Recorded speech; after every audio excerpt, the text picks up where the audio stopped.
Nahihirapan akong tumayo, hindi ako makatayo nung pag sinusumpong ako ng rheuma at asthma.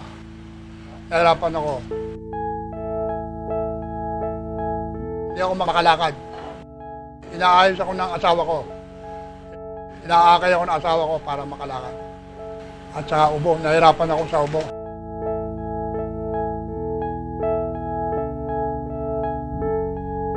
Hindi ako makahinga ng maayos dahil sa pag sinusumpong ako ng asthma.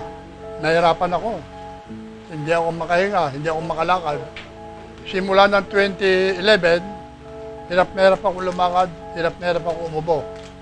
Basta ganun lang, habang lumalakad ang panahon, ganun lang ang nangyayari.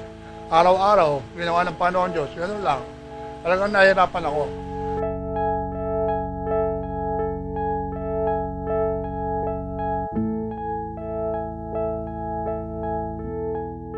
Parang gusto ko na mamatay noon yung panahon na yun. Sa hirap maglakad, sa hirap huminga dahil sa asthma. Nahirapan ako.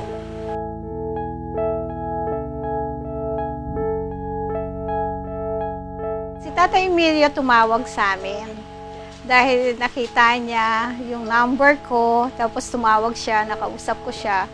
And first time sa akin kumuha, dahil senior daw siya, veteran siya, hindi daw siya. Nahirapan siyang lumakad dahil sa arthritis niya.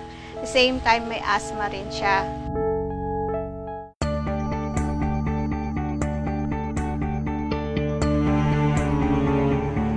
Napanood ko sa TV na mayroong telephone number si Mrs. yung nasa kain ka. Tumawag ako sa kanya. Tinanong ko kung magkano. Kinabukasan, nagpunta ako sa kanya. Bumili na ako. Simula noon, yun ang iniinom ko.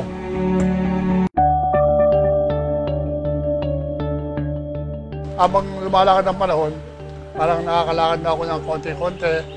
Saka yung ubo, hindi masyadong nauubo. Ngayon, sa tulong ng King Serval, parang maginawa na ang palagay ko ngayon. Makakalakad na, nakakahinga ng medyo maluwag, hindi mahirapan.